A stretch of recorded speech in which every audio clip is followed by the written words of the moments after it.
بسم اللہ الرحمن الرحیم۔ السلام علیکم ورحمۃ اللہ وبرکاتہ۔ امید ہے تمام احباب خیریت سے ہوں گے۔ ہمارا آج کا موضوع ان معجزات کا ذکر ہے جو رسول کریم صلی اللہ علیہ وآلہ وسلم کی ولادت باسعادت پر رونما ہوئے۔ ان معجزات میں پتھر کی اس ہانڈی کا پھٹ جانا، رسول کریم کا ختنہ شدہ اور ناف بریدہ پیدا ہونا، مہد مقدس میں چاند کا آپ کے دل کو لبھانا، دریائے دجلہ کا بہہ پڑنا، ایوان کسریٰ کا لرزنا، کنگروں کا گرنا، آگ کا سرد ہونا اور دیگر معجزات شامل ہیں۔ اپنے موضوع کی طرف بڑھنے سے پہلے ہماری تمام احباب سے گزارش ہے، ایسی مزید ویڈیوز دیکھنے کے لیے ہمارے چینل دانائے راز کو لائک اور سبسکرائب ضرور کیجیے۔ تمام قسم کی حمد و ثنا اللہ تعالیٰ کے لیے ہے جس نے خوشخبری دینے اور ڈرانے والے رسولوں کو بھیجا تاکہ وہ لوگوں کے لیے اللہ تعالیٰ کی حجت و برہان ثابت ہوں، اور انہی میں سے اس نے اپنے حبیب محمد رسول اللہ صلی اللہ علیہ وآلہ وسلم کو لوگوں کی ہدایت کے لیے مخصوص فرمایا۔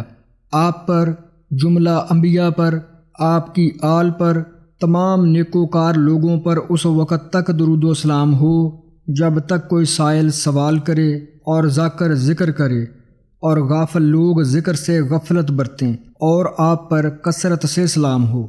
معزز ناظرین اور سامعین، اب ان تمام معجزات کا ذکر کرتے ہیں جو رسول کریم کی ولادت باسعادت پر رونما ہوئے۔ پہلا معجزہ حضرت عبدالمطلب کا بیان ہے کہ رسول کریم کی ولادت کے وقت میں طواف کعبہ میں مصروف تھا۔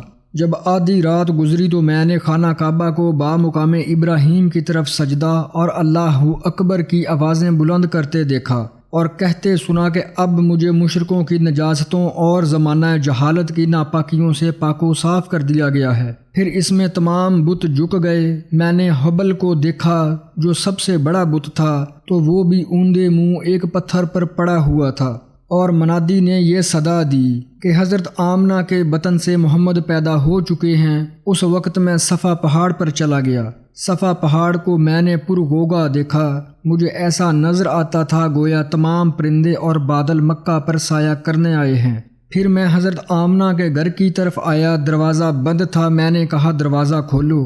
حضرت آمنہ نے کہا ابا جان، محمد پیدا ہو گئے ہیں۔ میں نے کہا لاؤ ذرا دیکھوں، تو کہنے لگی اجازت نہیں۔ پھر میں نے کہا اے آمنہ، اس بچے کو 3 دن تک کسی کو مت دکھانا۔ یہ کہہ کر میں نے تلوار سونتی اور گھر سے باہر چلا گیا۔ میں نے ایک ایسے آدمی کو دیکھا جو تلوار سونتے ہوئے تھا اور چہرے پر نقاب ڈالے ہوئے تھا۔ کہنے لگا اے عبدالمطلب، واپس جا تاکہ ملائکہ، مقربین اور تمام علین کے رہنے والے تیرے بچے کی زیارت سے فارغ ہوں۔ اس سے میرے جسم پر لرزہ طاری ہو گیا۔ میں اسی حالت میں باہر آ گیا تاکہ قریش کو محمد کی پیدائش کی خبر دوں، لیکن میری زبان 1 ہفتہ تک بند ہو گئی اور میں کسی سے بات نہ کر سکا۔ دوسرا واقعہ یہ ہے، حضرت عروہ بن زبیر سے روایت ہے، قریش کی ایک جماعت جس میں ورقہ بن نوفل، زید بن عمرو، عبید اللہ بن جہش اور عثمان بن حویرث شامل تھے، ایک بت کے پاس اکٹھے ہوتے۔ جب وہ ایک روز اس کے پاس گئے، اسے دیکھا کہ چہرے کے بل گرا ہوا ہے۔ انہیں یہ اچھا نہ لگا، انہوں نے اسے اٹھایا اور اس کی اصلی حالت پر لوٹا دیا۔ وہ نہ ٹھہرا بلکہ سختی کے ساتھ الٹ گیا۔ انہوں نے اسے پھر پہلی حالت پر لوٹا دیا۔ تیسری بار بھی وہ بت الٹ گیا۔ عثمان بولا یہ الٹ پلٹ کسی واقعہ کے باعث ہے جو ہو چکا ہے۔ یہ اس رات کا واقعہ ہے جس میں رسول کریم کی ولادت باسعادت ہوئی۔ عثمان کہنے لگا اے عید کے بت جس کے ارد گرد دور اور نزدیک کے سردار صف باندھے ہیں، تجھے منہ کے بل اوندا گرایا جاتا ہے، اس کا باعث کیا ہے؟ کیا یہ کسی بے وقوف کا کام ہے یا سرزنش کے باعث تجھے اوندا گرایا جاتا ہے؟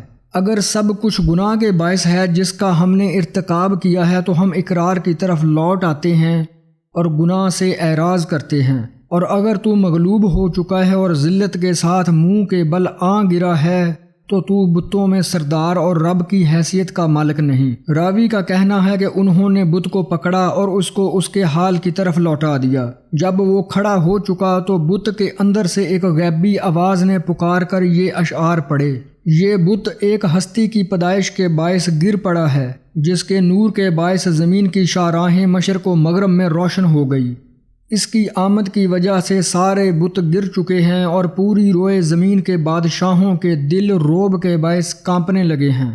پورے ایران کی آتش بجھ چکی ہے اور اس کی روشنی تاریکی میں بدل چکی ہے، اور شاہ ایران نے بڑی بے چینی میں رات گزاری ہے۔ اس نور کی بدولت کہنوں کے جنوں کو غیب میں جانے سے روک دیا گیا۔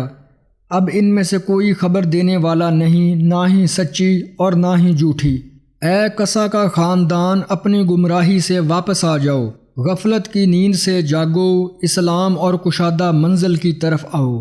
دوسرا معجزہ حضرت عباس رضی اللہ تعالی عنہ سے روایت ہے، انہوں نے عرض کی، یا رسول اللہ، میرے پاس آپ کی نبوت کی علامت یہ تھی کہ میں نے آپ کے پنگوڑے میں دیکھا آپ چاند کے ساتھ محو گفتگو تھے۔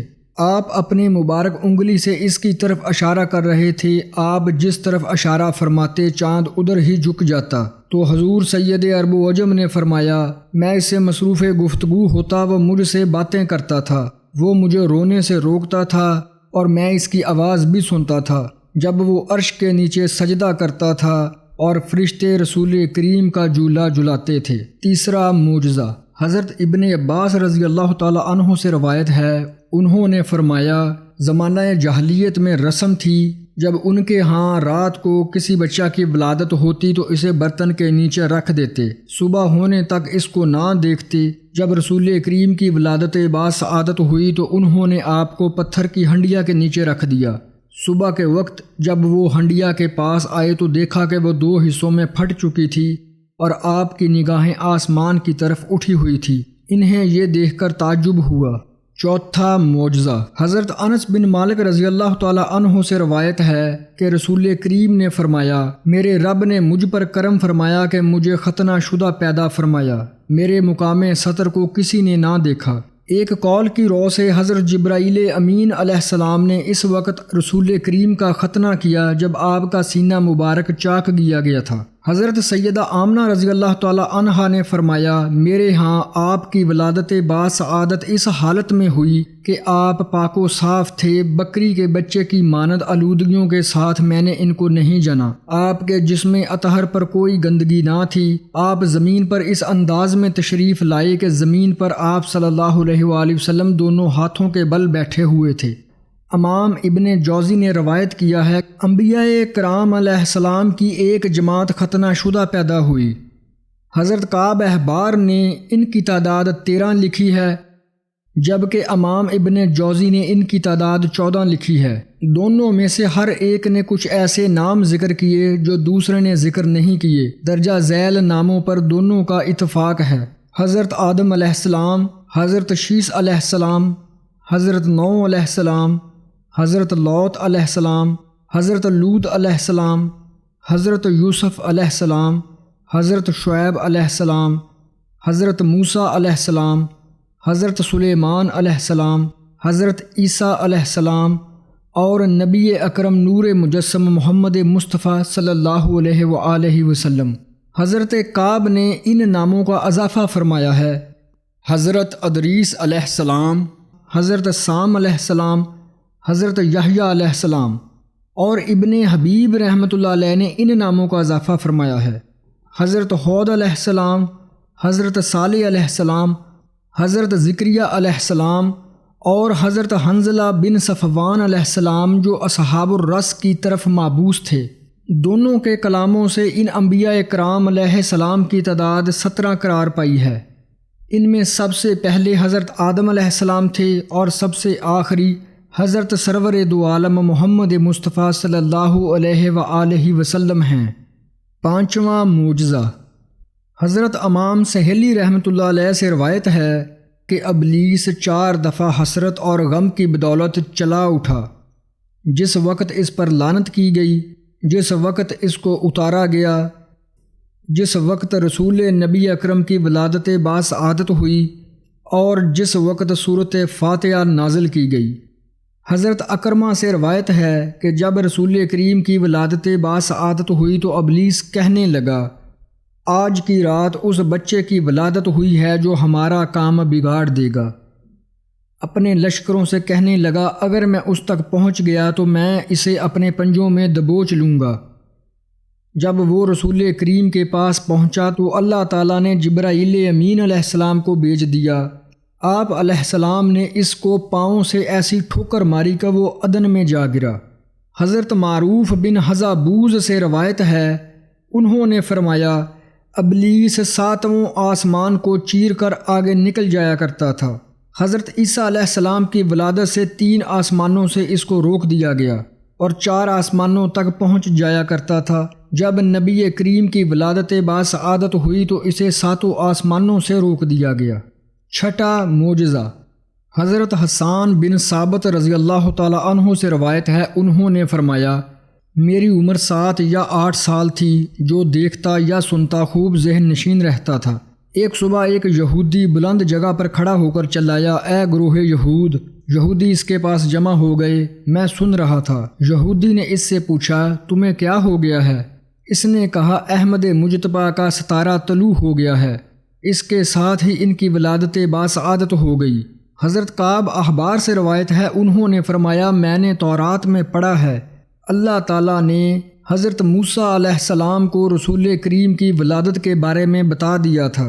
حضرت موسیٰ علیہ السلام نے اپنی قوم کو بتا دیا کہ فلاں ستارہ جو تمہارے ہاں معروف ہے جس کا نام یہ ہے، جب وہ حرکت کرے اور اپنی جگہ سے چلنے لگے تو وہ محمد عربی کی ولادت باسعادت کا وقت ہوگا۔ علماء بنی اسرائیل نسل در نسل اس بات سے آگاہ تھے۔ ام المومنین حضرت عائشہ صدیقہ رضی اللہ تعالی عنہا سے روایت ہے، آپ اس شخص سے روایت کرتی ہیں جو رسول کریم کی ولادت کے وقت وہاں موجود تھا۔ انہوں نے فرمایا ایک یہودی مکہ مکرمہ میں سکونت پذیر تھا۔ جس رات رسول کریم عالم رنگ و بو میں جلوہ افروز ہوئے تو اس نے قریش کی محفل میں پوچھا کیا آج تمہارے ہاں کوئی بچہ پیدا ہوا ہے؟ قریش نے کہا با خدا ہم نہیں جانتے۔ یہودی نے کہا جو کچھ میں کہہ رہا ہوں اسے خوب ذہن نشین کر لو، آج رات اس آخری امت کے نبی پیدا ہو گئے ہیں۔ گروہ قریش ان کا تعلق تم سے ہوگا، ان کے کندھے پر نشان ہوگا جس میں لگاتار بال اگے ہوں گے، یعنی خاتم النبوہ۔ یہودی کی یہ بات سن کر سارے اہل محل تعجب کرتے ہوئے اٹھ کھڑے ہوئے، اپنے اپنے گھر پہنچے۔ ہر شخص نے اپنے اہل خانہ کو یہ بات بتائی تو انہوں نے بتایا اس رات حضرت عبداللہ کے ہاں ایک فرزند تولد ہوا ہے جس کا نام محمد ہے۔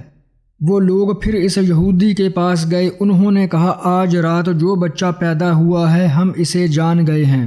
یہودی نے کہا مجھے اپنے ساتھ لے جاؤ تاکہ اس کی زیارت کر سکوں۔ لوگ اسے رسول کریم شفیع معظم کی والدہ ماجدہ کے پاس لے گئے۔ انہوں نے ان سے کہا ہمیں ذرا اپنا نور نظر تو دکھانا۔ انہوں نے جب آپ کی کمر مبارک سے کپڑا اٹھایا اور اس نے مہر نبوت دیکھی تو وہ بے ہوش ہو کر گر پڑا۔ جب افاقہ ہوا تو اسے قریش نے پوچھا تجھے کیا ہوا تھا؟ تو اس نے کہا با خدا آج بنی اسرائیل سے نبوت ختم ہو گئی۔ اے قریش خوش ہو جاؤ، اس مولود مبارک کی وجہ سے مشرق و مغرب میں تمہاری سلطنت کا ڈنکا بجے گا۔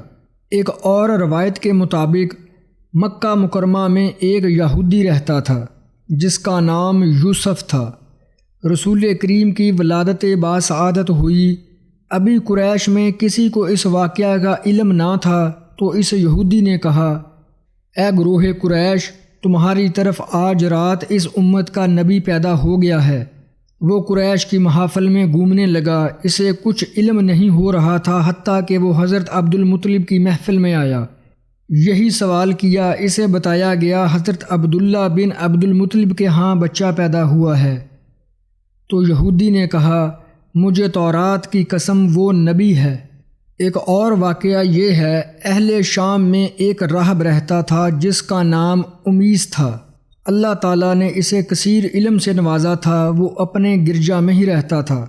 وہ مکہ مکرمہ جاتا، لوگوں سے ملاقات کرتا، انہیں بتاتا اہل مکہ وقت آ گیا ہے کہ اب تم میں وہ مبارک بچہ پیدا ہو جس کے لیے سارے اہل عرب جھک جائیں گے، جو عجم کا مالک بن جائے گا۔ جس نے ان کا زمانہ پا لیا اور ان کی اتباع کر لی تو اس نے بلائی پا لی، جس نے انہیں پا لیا مگر ان کی مخالفت کی تو وہ بھلائی نہ پا سکا۔ مکہ مکرمہ میں جو بھی بچہ پیدا ہوتا وہ راہب اس کے متعلق پوچھتا اور کہتا ابھی تک وہ مبارک بچہ پیدا نہیں ہوا۔ جس روز رسول کریم اس عالم شش جہات میں جلوہ گر ہوئے تو حضرت عبد المطلب امیس کے پاس آئے، اس کے گرجا کے نیچے کھڑے ہو کر اسے آواز دی۔ اس نے پوچھا کون ہے؟ تو انہوں نے فرمایا میں عبد المطلب ہوں۔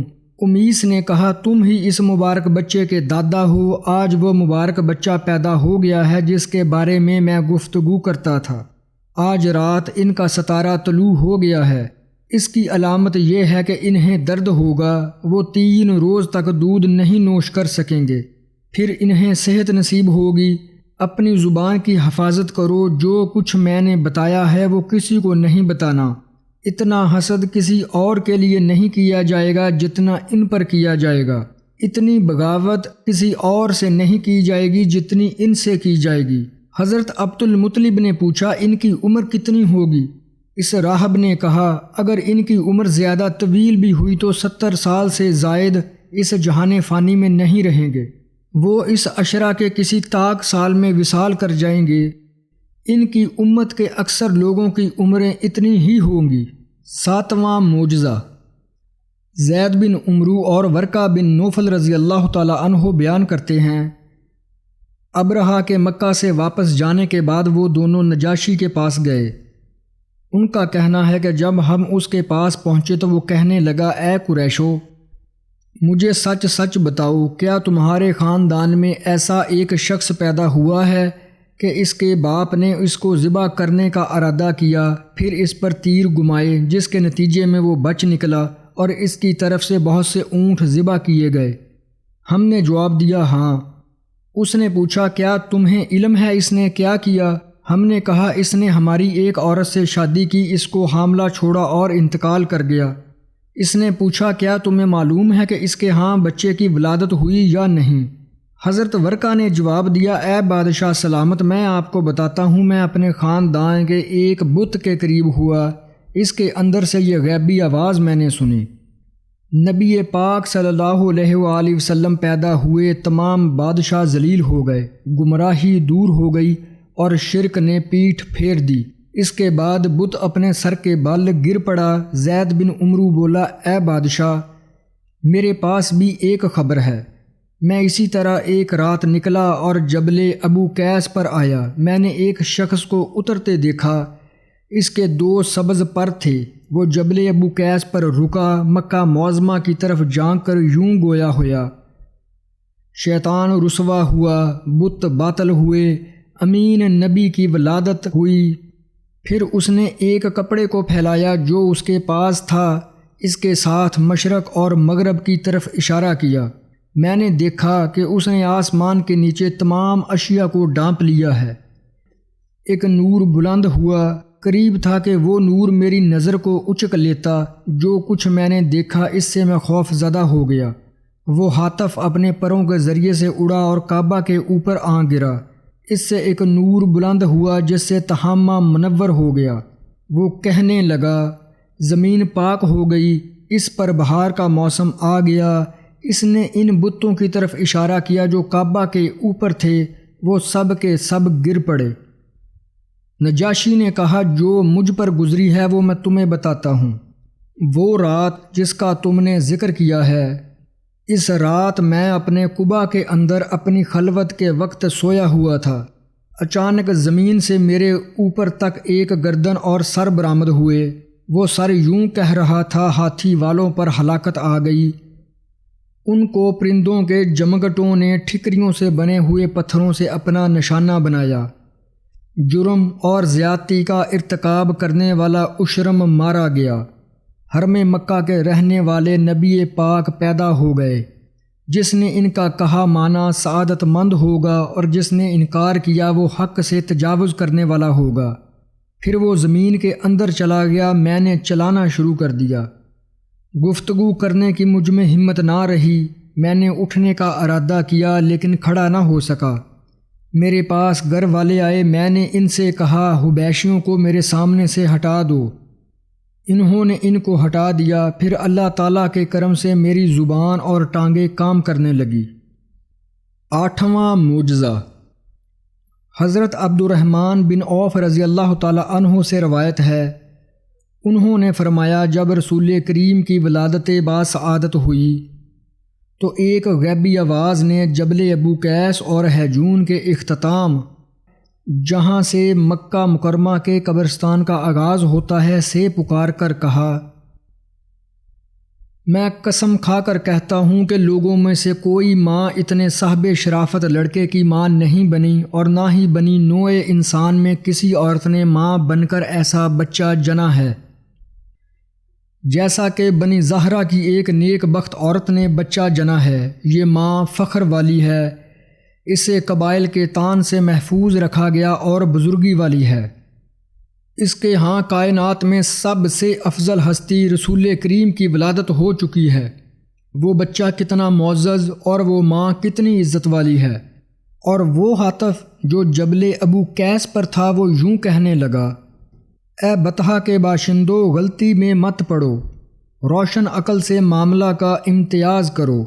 بلا شبہ بنو زہرا معاملہ کے انجام اور اس کے آغاز سے تمہارا بہترین حصہ ہیں۔ گزشتہ اور موجودہ لوگوں میں ایک عورت ہی ہمارے سامنے پیش کرو، اس آمنہ خاتون کی مانند ان کے علاوہ اور لوگوں سے سامنے لاؤ جس کا لخت جگر اس متقی نبی صلی اللہ علیہ وآلہ وسلم کی مانند ہو۔ 9واں معجزہ، امام ابن جریر اور دیگر علماء نے بیان کیا ہے کہ ایران کے بادشاہ پرویز نے دجلہ پر بند باندھ رکھا تھا اور اس پر بہت کثیر مال خرچ کیا گیا۔ نیز اس نے اپنے ملک میں ایک عظیم الشان اور بے مثل محل تیار کر رکھا تھا۔ اس کے دربار میں 300 کاہن، جادوگر اور ستارہ شناس تھے۔ ان میں سے ایک عرب کا باشندہ بھی تھا جس کا نام صائب تھا۔ بازان نے اسے یمن سے روانہ کیا۔ شاہ ایران کے سامنے جب کوئی مشکل معاملہ پیش آتا تو وہ انہیں جمع کرتا اور کہتا، اس معاملہ میں غور کرو، اس کی حقیقت کیا ہے۔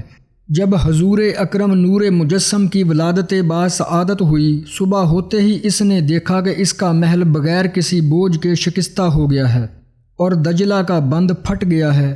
جب اس نے یہ سب کچھ دیکھا اسے غم لاحق ہو گیا۔ اس نے اپنے کاہنوں، جادوگروں اور نجومیوں کو بلایا، صائب بھی ان میں شامل تھا۔ پھر ان سے کہنے لگا، میری مملکت کا محل بغیر کسی بوجھ کے شکستہ ہو گیا ہے، اپنے اپنے علم کی روشنی میں اس معاملہ میں غور کرو۔ لیکن آسمان کے اطراف ان پر بند کر دیے گئے اور زمین طریق ہو گئی، کچھ علامت نظر نہ آئی جسے وہ دیکھ سکتے۔ صائب نے ایک تاریک رات زمین کے ایک ٹیلے پر گزاری اور وہ غور کرتا رہا۔ اس نے حجاز کی طرف سے ایک چمک دیکھی جو اڑی اور مشرق تک پہنچ گئی۔ جب صبح ہوئی اس نے اپنے قدموں کے نیچے ایک سبز باغ دیکھا۔ اس نے فال پکڑتے ہوئے کہا، اگر میں نے جو دیکھا ہے وہ برحق تھا تو حجاز سے ایک بادشاہ نکلے گا، وہ مشرق تک جا پہنچے گا، اس کے دور حکومت میں زمین ہری بھری ہو جائے گی، جیسا کہ کسی سب سے بڑھ کر فضیلت والے بادشاہ کے دور حکومت میں سرسبز و شاداب ہوتی ہے۔ کاہن اور نجومی اکٹھے خلوت میں بیٹھے اور انہوں نے وہ مصیبت دیکھی جو ان پر آن پڑی تھی، اور صائب کو جو نظر آیا اس نے دیکھا۔ وہ ایک دوسرے سے کہنے لگے، خدا کی قسم، تمہارے اور تمہارے علموں کے درمیان ایک آسمانی معاملہ حائل ہو چکا ہے۔ حقیقت حال یہ ہے کہ ایک نیا نبی مابعوث ہوگا اور اس کی بعثت ہو چکی ہے، جو اس بادشاہ سے ملک چھین لے گا اور اس کی شان و شوکت کو توڑ دے گا۔ اگر تم کسریٰ کو اس کے ملک کے ٹوٹ جانے کی خبر دو تو وہ تمہیں ضرور قتل کر دے گا، لہٰذا انہوں نے اتفاق کر لیا کہ اس سے یہ معاملہ چھپا رکھیں۔ اور انہوں نے اس سے کہا، ہم نے غور کیا تو ہمیں معلوم ہوا کہ دجلہ کے بند اور بادشاہ کے محل کی بنیاد نحوست پر رکھی ہے۔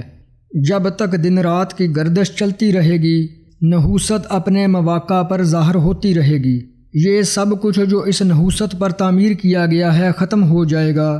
ہم آپ کے لیے ایک حساب لگاتے ہیں، آپ اس حساب پر بنیاد رکھیں، وہ عمارت ختم نہ ہوگی۔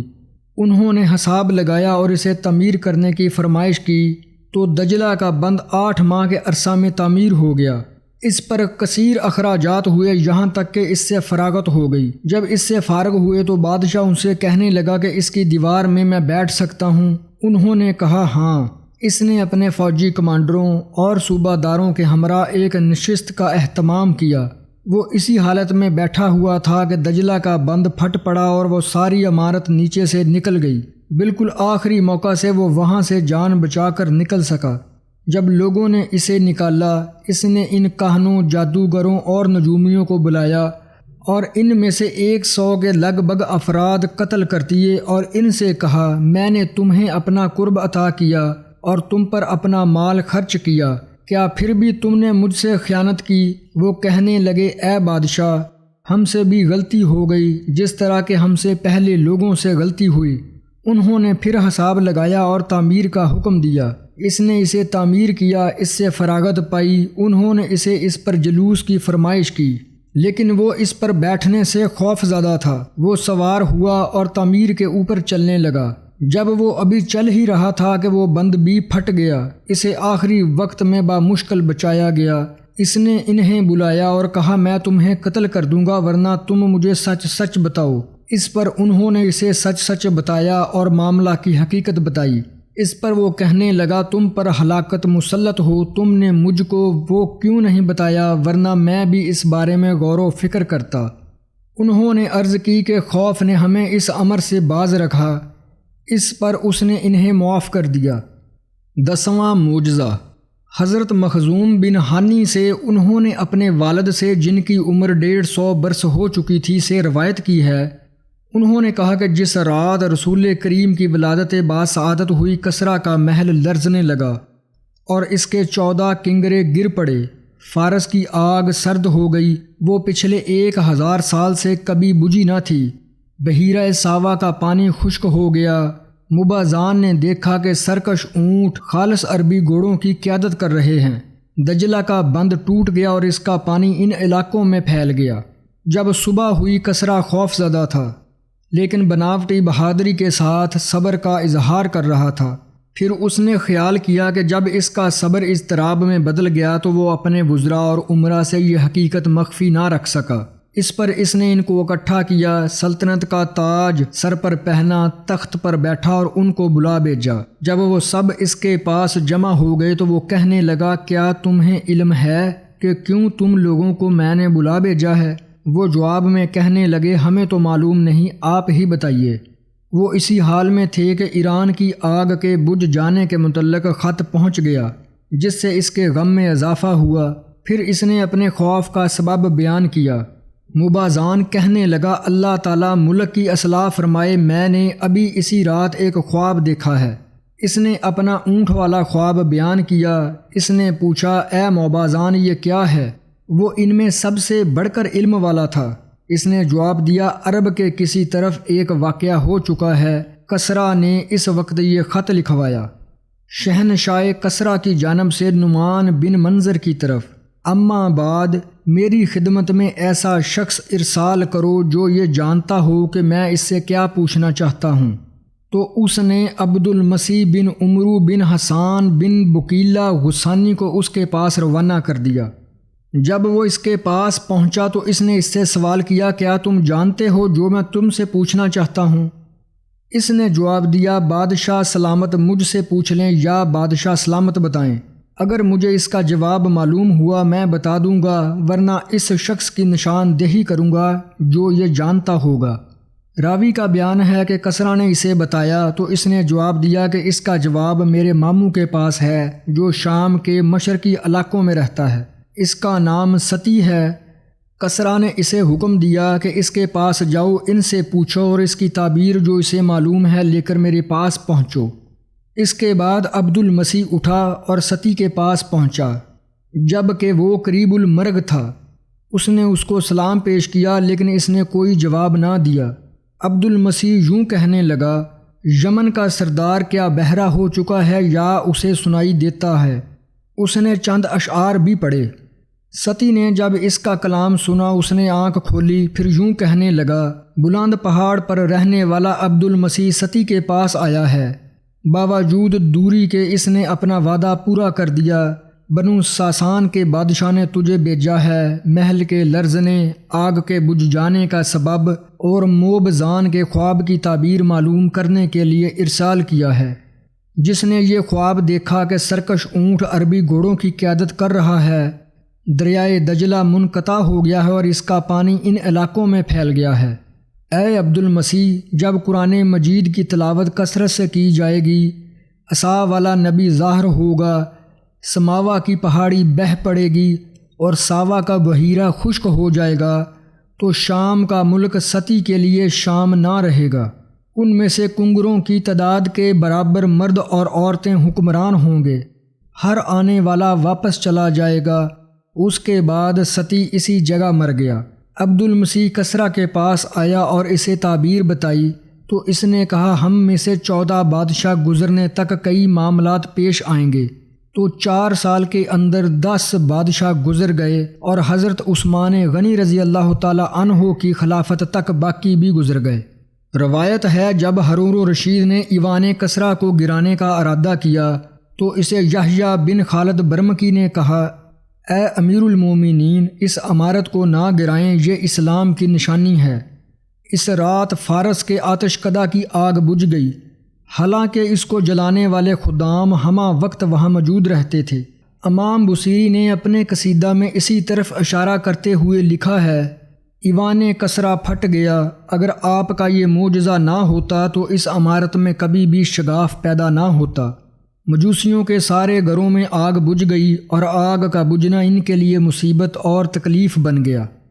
اہل فارس کی آنکھیں پھٹ گئیں کہ کیا اس کی وجہ سے ان کی آگ بجھ سکتی ہے؟ معزز ناظرین اور سامعین، اسی کے ساتھ ہم اپنے آج کے اس موضوع کا اختتام کرتے ہیں۔ آپ تمام احباب سے گزارش ہے کہ ایسی مزید ویڈیوز دیکھنے کے لیے ہمارے چینل دانائے راز کو لائک اور سبسکرائب ضرور کیجیے۔ تب تک کے لیے اپنا خیال رکھیے۔ اللہ حافظ۔